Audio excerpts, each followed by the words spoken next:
Hello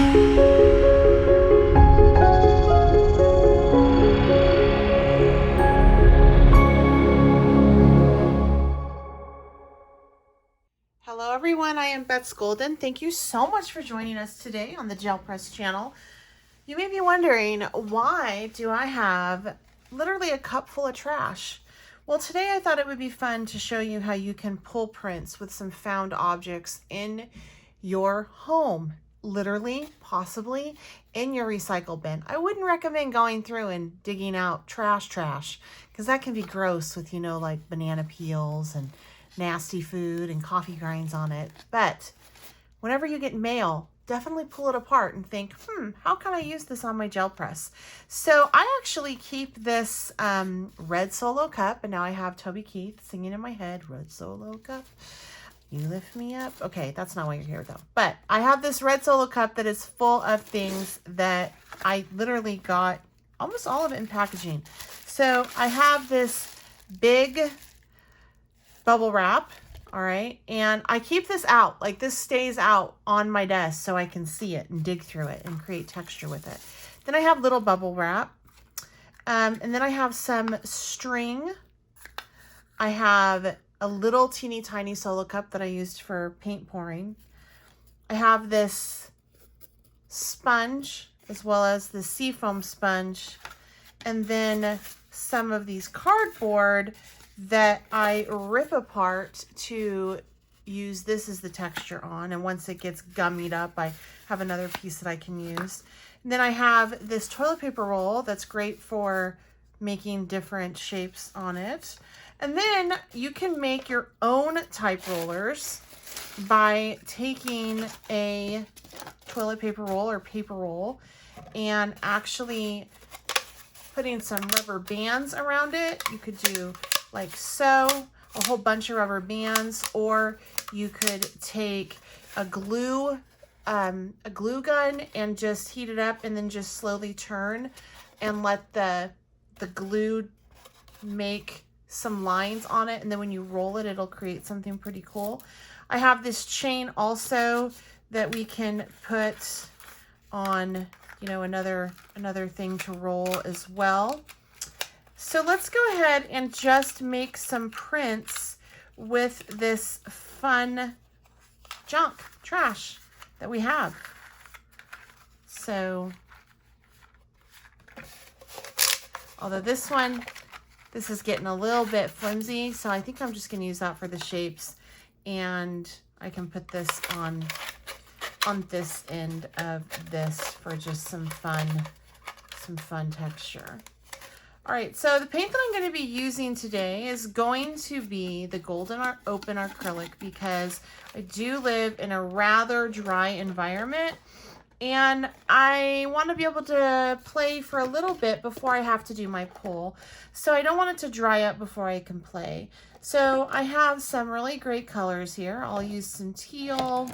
Let's do some of that beautiful yellow, and then let's also start this show off. Actually, let's do that bright yellow.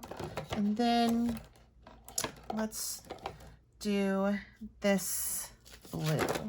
I do have an 8x10 as well as a 5x7 gel press out. This is going to be used to lay my paint out and rub it over, and I'll probably do a pull or two from it as well.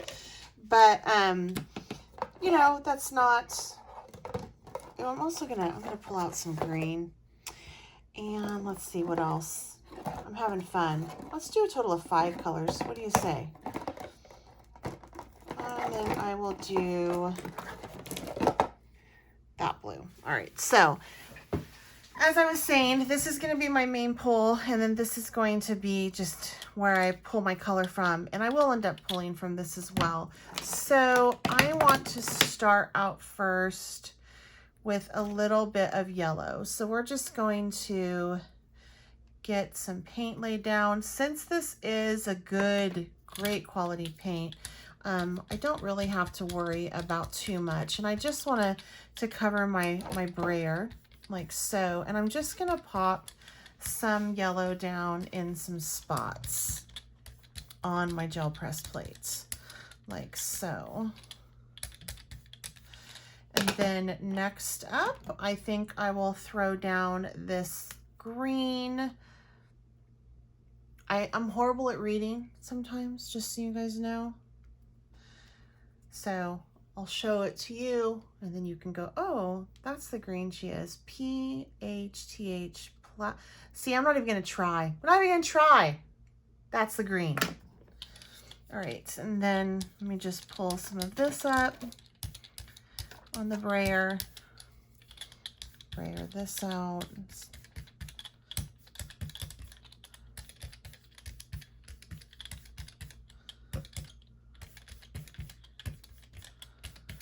All right, and then let's do up next teal. Teal's one of my favorites.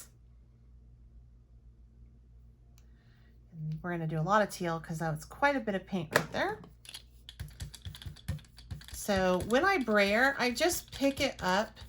You notice how I pick it up between each stroke. I don't want to just rub it back and forth because then it doesn't like cover my entire brayer, and that's not fun. I need it to cover the entire thing. So then I'm just gonna clean this off a little.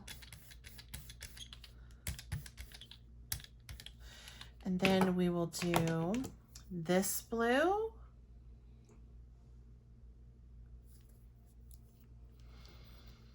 I am paying a little bit of attention to my color blends. I want everything, you know, if it mixes, I don't want to get mud.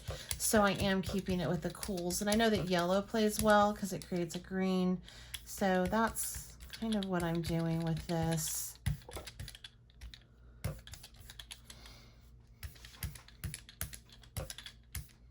And then last but not least, we will do that blue.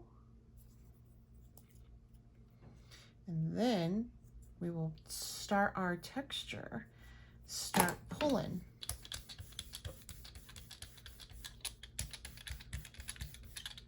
Just gonna do that right there.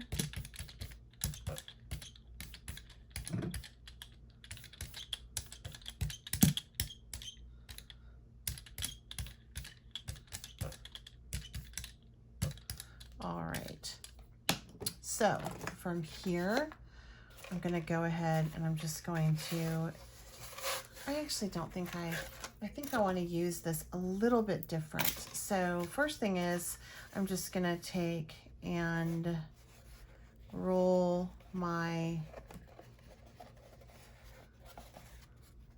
homemade roller over this. And I have paint in my way, so I wasn't able to do that well.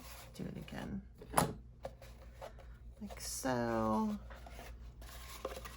Just roll it on over this way in the middle, like so. And then, you know, since we have this over here ready to go, we'll just do some over here too. And then I'm gonna take some of this cardboard and just pop down some texture. Some spots.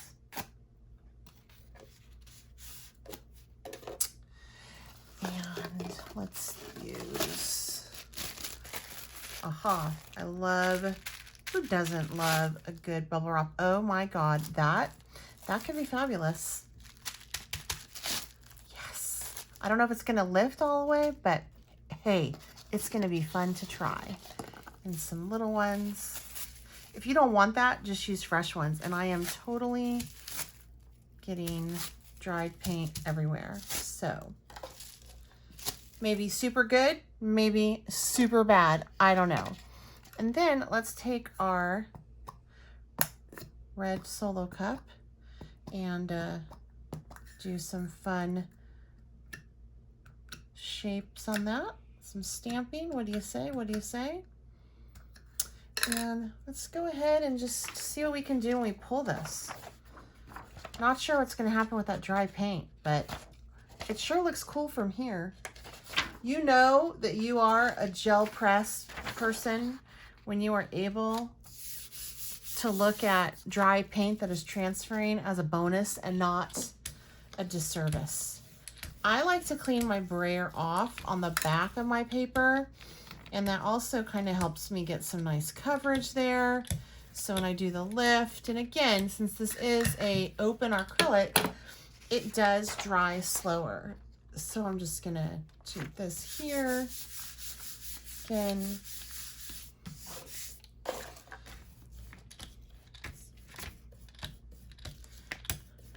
all right, let's see what we get.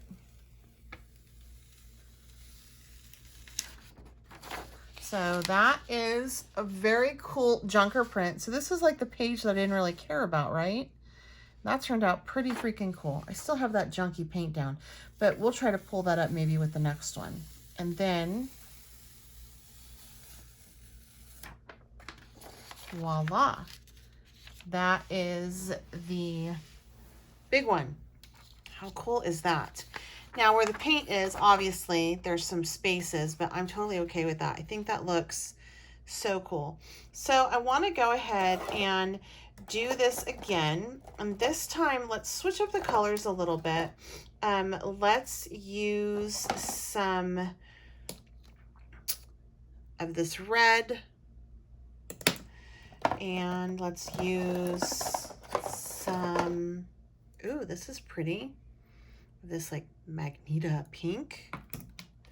And let me see if I have a purple in here. I thought I might,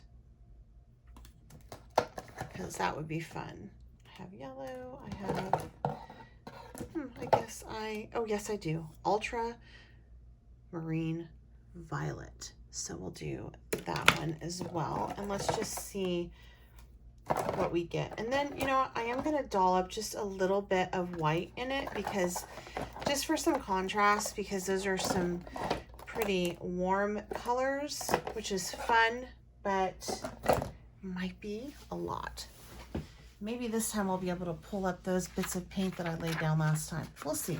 Now, this is still a little bit wet to touch, which is normal, but once it dries, it is permanent. And I love the golden open acrylics on the gel press, because it just is so pretty. It's just so fabulous.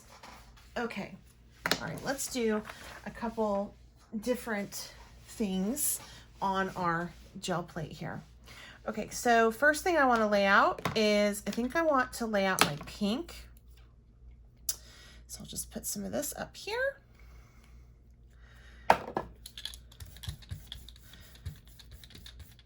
And then just pick some of it up.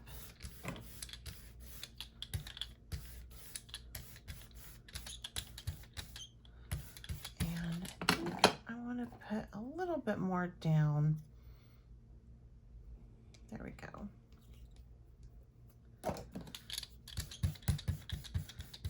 Okay. And then put that over there as well. And that'll work really nice on top of that wet yellow, because pink and yellow are both warm tones. Then we're going to do this red next.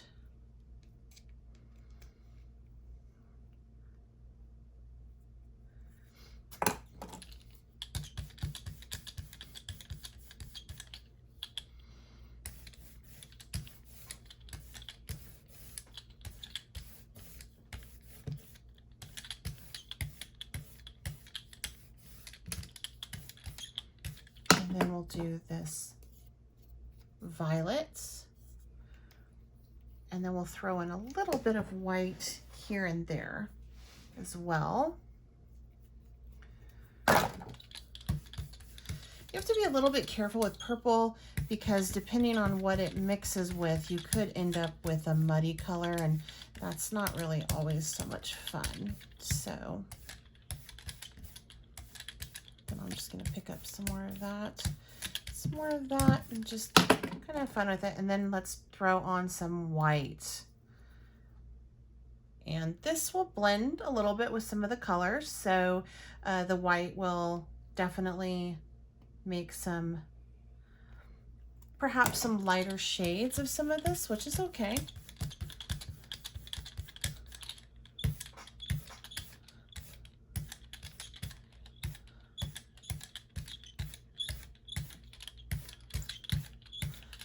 And I'm gonna go back in and just throw down some more pink. See, now I'm just, you know, this is when you just kind of start to get a little bit lost in the process and let yourself go a little bit, is laying down these colors and going, ooh, I think I want some pink there, and maybe let's put down some more purple. It's part of the fun of doing a pull. And since we're using open acrylics, the dry time on it is a whole lot longer, so we don't have to worry too much about it drying very quickly. Okay, and then I'm just gonna do a little bit dots of red here and there, and then I promise I'll be done, and then we'll do the pull. But this is fun. This is just some playtime, you know? It's important that you have playtime. Okay, so from here, I actually am going to want to take and I think I'm gonna take this chain and just kind of go around like that, kind of tap it in, okay, to get that texture down. Pick it up and maybe do it from the other end. Oh, by the way, you might get a little messy, part of the fun. Tap it down, pick it up, then we can go ahead and do that over here too. So I'm tapping, not rolling, because I don't want to roll the chain around per se, but that might be kind of fun to do as well, actually. And then this time, let's take our big solo cup, because it's not just for storage, see? Ooh, I got paint that's dripping out of it. Kind of love that. And let's just go down like this, and then take the bigger end, go down. So we are just creating a bunch of texture. And then let's take our little solo cup and kind of do the same thing.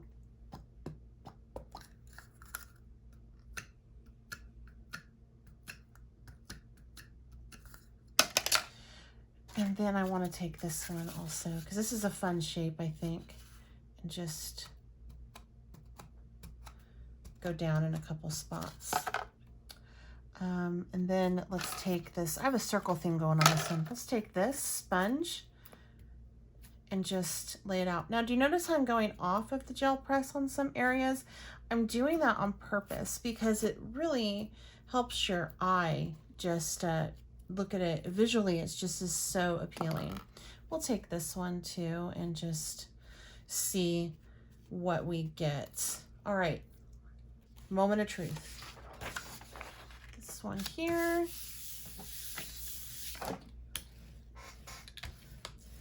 And like I said, I like to roll it off.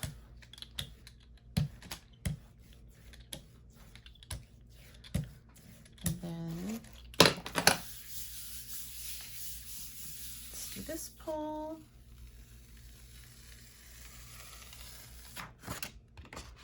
Super cool. And see, it lifted some of that fun paint that was in there. So it has a really nice contrast. Some fun contrast in that. I love this. And then let's go ahead and do the other side of our junker page that really has turned into art now. This isn't, I don't think that this is a junker page at all. I think it's all art. At this point, let's see what we get here. Woo! Look at that one. And again, we pulled up that paint, which we had laid down because this is dirty. So I hope you guys are inspired to not go out and buy things to texture with, but to actually rummage through your recycling bin and find things that would create beautiful texture on your gel plate. Sky's the limit, you know, and something to keep in mind. If you happen to damage one side of your gel print plate or gel press plate, excuse me, it's okay. There's two sides. Just flip it over and do the other side and you will be good to go. All right. If you haven't subscribed to our channel, I certainly hope that you consider doing so. Also, make sure you check out our website and Instagram account for even more inspiration. Until next time, happy crafting.